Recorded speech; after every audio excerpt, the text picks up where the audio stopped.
Hi, morning YouTube world. Not had much on here for a few weeks. I've had a lot of work on. Anybody who's seen the other stuff will know that I left my normal job of 32 years a couple of months ago now, just coming up to 2 months ago. Had a bit of time in between there, and I've had I'm making the time up now between half trying to do knife making, well, it's not quite half, and the other stuff doing handyman jobs for people and things.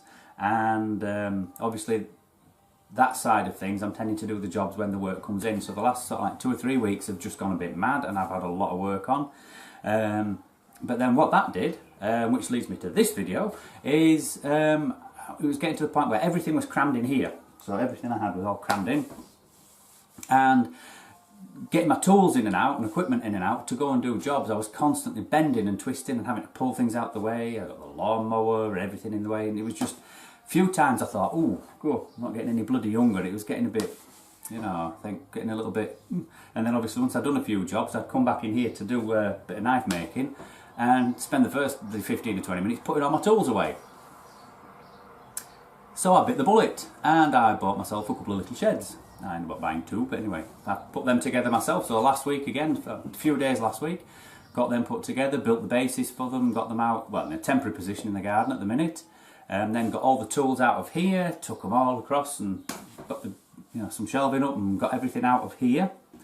And that was step one. And then step two was, and I'm sure anybody who's watched any of these videos, if anybody's following it, guys, hi there, you'll notice a distinctly different view behind me, and I'm sat in the same place I normally do. And what I did was I thought, well, while I'm at it and I've got the stuff out of here, why just make do with what I've got and what would make things better.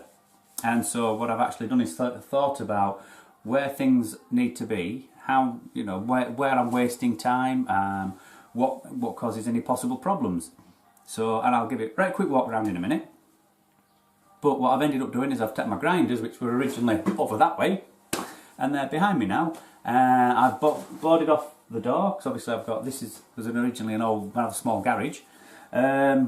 And I've been able to take off the rather unsightly big steel chain and things like that and just fasten that shut, and then I've covered it with the hardboard and given myself a good, good clean sort of area. So the grinders are over there, which now hopefully means that all the muck that previously I used to have to keep, I've got a bandsaw here, no bandsaw, and it was often covered over with a big camo dust sheet or old camo tarp.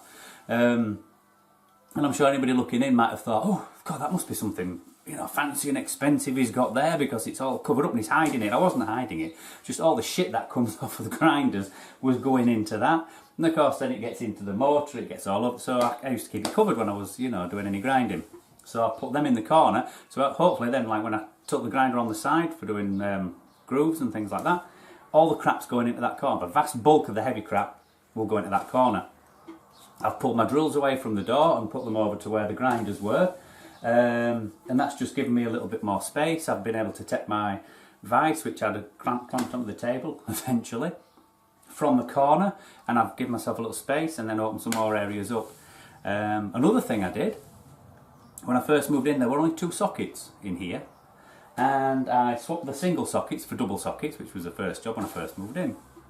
Then I thought, well, I need electrics, so what I did was I ran spurs off of both of the sockets, one to just here, so I could plug odd bits and pieces in here, and then the other ones I ran around the shop. What I found was that although I'd done that, I still ended up either constantly pulling in and out plugs, having the wrong thing then, so it's like you've got a drill set up, it's all ready to go, I'm swapping between drilling the holes and deburring them and things like that, and constantly having to swap plugs, and I've got the right plug and the buffers are over there and things like that.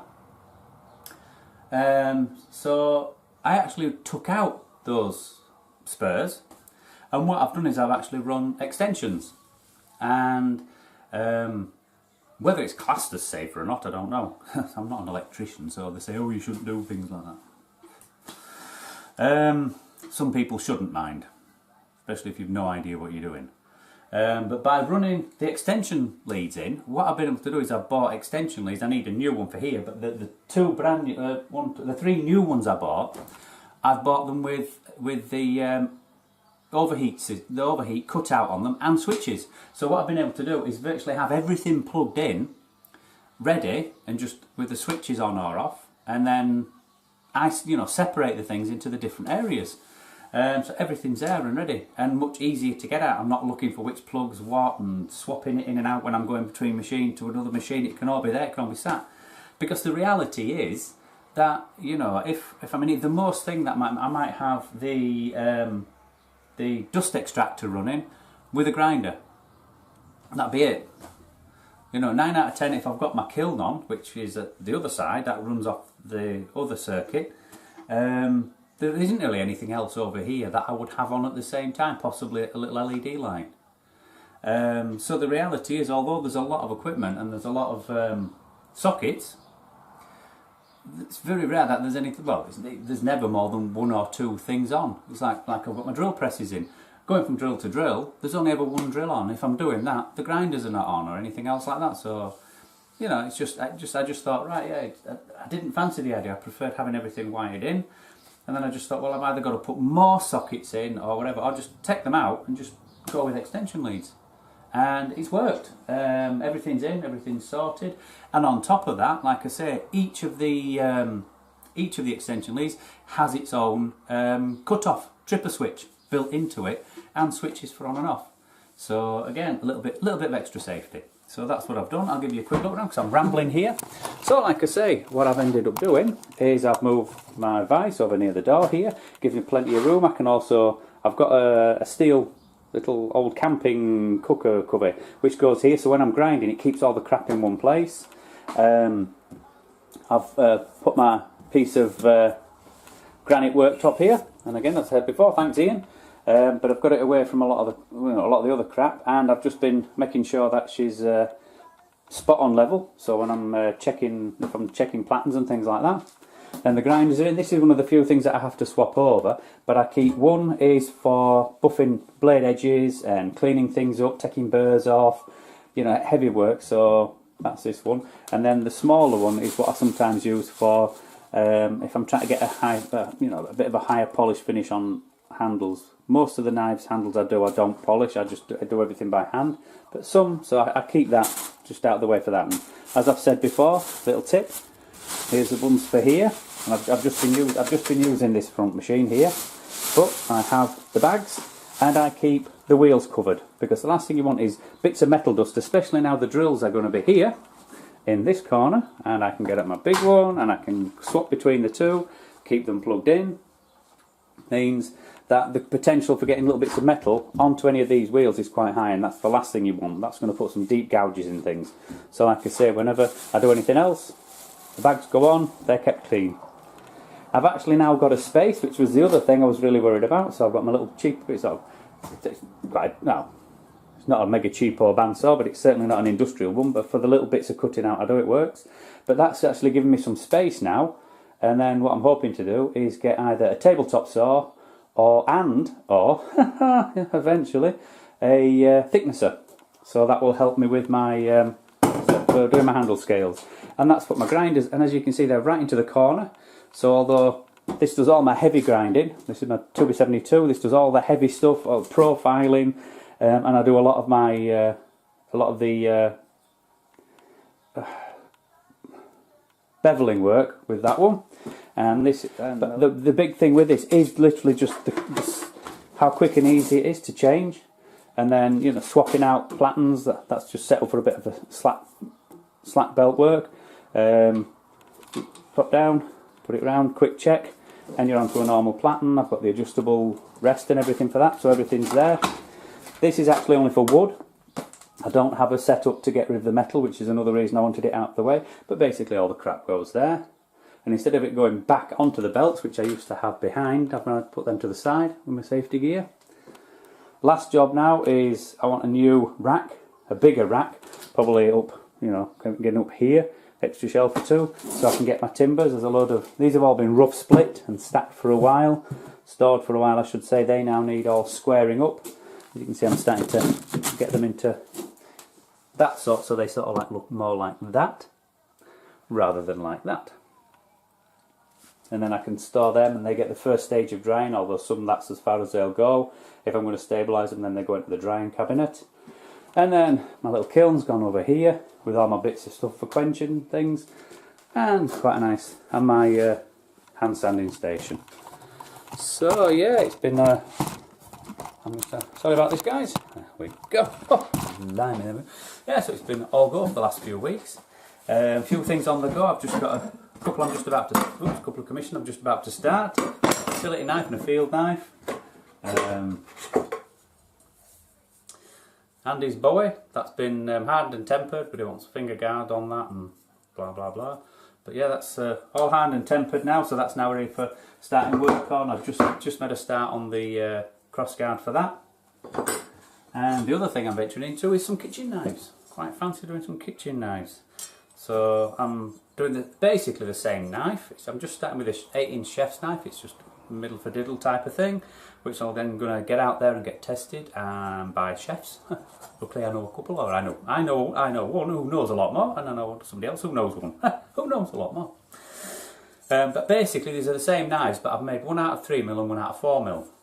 And basically what's happened with this, I'm not sure if it might show up, but as you can hopefully see between here and here, I've tapered the tang down from the 4mm down to just under 2mm, and I've also put a distal taper on here, and that's as far as I took that one. I've done the same with the 3, but it's harder to see because obviously this is going only from 3, but it's just under 2mm here, and the same thing just under 2mm at the tip, so quite different beasts by the time that they're done.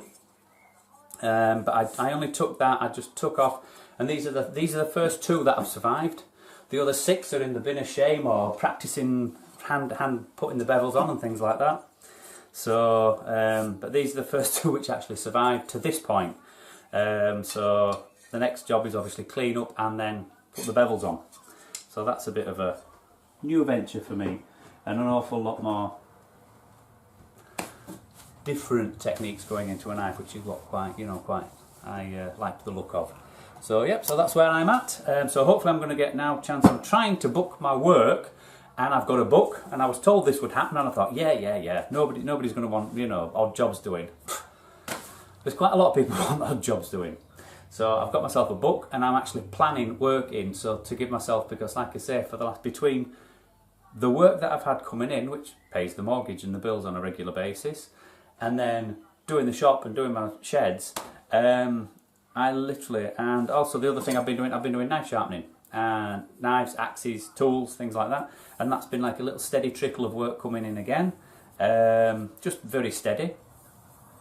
But it's meant I've had literally no time. So poor Andy's waiting for his knife, and I got it to this point. And this was hardened and tempered about 2.5, 3 weeks ago, and I literally haven't had the time to do anything apart from, like I say, I started on the guard. And it's just, I did explain it. He's happy. I mean, he knows where I'm at, so it's okay. So I'm hoping now to actually, I've got all this sort of work done, and by planning that 2 and 3 days of work a week, rather than me having, like last week I did something like I did about 6-7 days virtually on the trot. The week before that 4 or 5 days, and it's tiring. And the last thing I want to do is come in here and ruin something or damage something or not turn out, not improve when I'm in here. That's the other thing. That's the whole point of all this, is getting things set up, having a little bit more room, better light. I put another light in. That one there. Put another light in. Oh, so I can actually see what I'm doing. Can't beat light. Hit tip there. Do not skimp on your lighting. Anybody's putting a workshop in, do not skimp on your lighting. Even with the extra little clip-on lamps and things. I can see one straight behind me there. Don't skimp on your main lighting. Really, really don't. And the LED strip lights, I much prefer them. For one, I've got these 3 running off the same circuit, and by all 3 of them together are 100 watt. I think it's the 35 watts each. But because of the way the light comes out, the way it's diffused down, you get much less problems with shadows and dark spots, which you get with ordinary incandescent bulbs. And the low energy bulbs are shit. So yeah, I do recommend them, and like I say, that way your energy consumption's a lot lower, the draw on your power going through your system's a lot less. So that's what I recommend. So even if you're in a small shed, don't just put one in the middle, put them right the way across. Put them all the way across your shed. you know, that's what originally when I was here I had the two at either side. So I've moved one over to over that side, so I've got a light direct. It's virtually as wide as my work area here. The same thing over there, and then as close as I can get to my grinders over there. Don't skimp on your light. It really, really does help. People say it, but they don't stress it. It really, really does help. So with that, I'm going to sign off and say thank you for this quick ramble. I did go fishing the other day. I actually had a morning's fishing. Fishing, not catching, but never mind. The lads I went with both caught each, so that was okay. I've got a bit of filming of going there and back. The walk there and back. That's about all it was. So I might see about doing something about that. I just haven't had time. I've still got a couple of hunting videos on there that I want to put out and a bit of camping stuff, but I just haven't. I'm sorry, I just haven't had the time, and it's rambling on doing things like this. So I'm going to shut up and say thank you for watching, guys. Awesome of you, and hopefully, you know, we'll get something on Custom Knives NZ on Facebook, and Bushcrafting NZ on Facebook. Instagram, Bushbimbler. Have a look on Instagram, Bushbimbler. Got lots of pictures on there. Picture of the knives I finished and some of the outdoorsy stuff, because it's quick and easy to do. And like I say, with that, thank you very much. Thank you for your time, and hope it was a little bit interesting. A couple of little tips, and we'll catch you on the next one. Thank you, guys.